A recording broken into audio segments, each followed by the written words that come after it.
You're listening to the Hidden Killers podcast with Tony Brueski, featuring author, guest, and criminal defense lawyer Lori Hellis.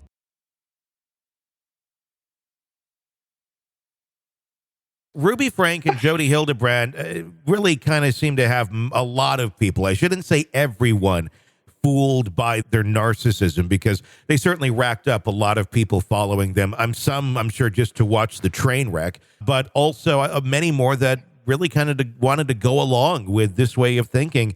And on the surface, if you just look at some of their stuff, it looks, if I were just scanning it, I'd be like, oh, she's kind of a strict parent. But then you go deeper and deeper and you start seeing, oh, this is like way beyond that. But on the surface, she really tried to massage this image and portray herself in one way where what we're learning, if true, quite a monster on the other side. Even her sister's now speaking out, saying that we did not know what they were doing. And they were cut off from her life several years ago. I guess, is it a surprise, or should it be a surprise to anyone that others, like family members, extended family, were completely unaware of any of this? I'm not saying the husband. I'm just saying those that, maybe once were in her life, but no longer. Well, I don't think so, because I think that is very typical of what we see in these cases where you're dealing with someone who may be delusional, but certainly narcissistic. Mm-hmm. We saw it in the Lori Vallow case. I mean, she cut off her entire family on the Cox side of the family. Yeah. She cut them all off because they questioned what she was doing. So, later on, we learned that she hadn't spoken with her mother or her sister or her brother Adam in months. Yeah. Because they were asking, what the heck are you doing? So I think it's really typical in these kind of cases. I think now, I'm writing a book about the Vallow case. Yep. And so part of that has been a deep dive into the connection to the Church of Jesus Christ of Latter-day Saints. Just going there next. Yep. and yeah. Ruby and Jodi also check that box, as have so many this year. So yeah, exactly. Keep going with that, because I'm wondering what you see with the connection here in this behavior. Here's what I find very troubling about the Hildebrant and Franke case. Jodi Hildebrant is, as far as I know, she's still on their rolls, a therapist, a MSW social work therapist. And she was on a number of church referral lists. So bishops at the local level, stake presidents at the stake president level were referring the faithful to her for therapy.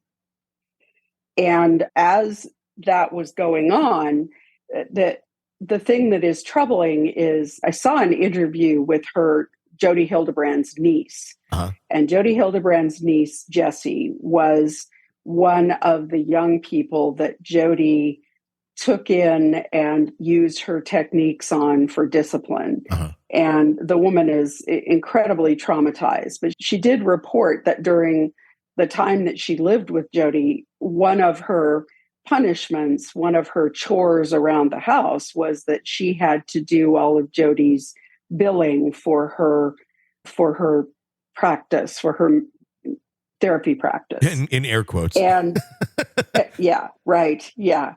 And the troubling thing to her, this girl was also, had grown up in the LDS church. And she said the most troubling thing for her was the fact that about 80% of the billing was being paid for by the LDS church. Because when a bishop recommends someone go to counseling, if they can't afford it, the bishop pays for it out of their compassionate fund. So not only do we have the church recommending her to the faithful, but also paying for these very aberrant services. So very troubling and very much sort of reflects on the LDS culture. She found like a perfect way to make money off of people in that church while, while professing to be a part of that. I mean, that in itself is sick, and it takes a special type of individual. I guess it's one thing if you're doing it and you're an honest, good human being and you're doing it for the right reasons.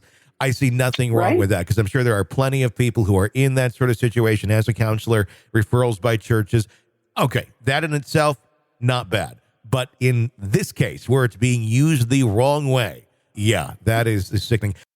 You're consuming the Hidden Killers podcast. Want more? Start binging on all of our true crime podcasts right now through Apple Podcasts and get an ad-free experience when you sign up to be a True Crime Today Premium Plus member exclusively on Apple Podcasts. More of the Hidden Killers podcast dropping soon. Press subscribe now.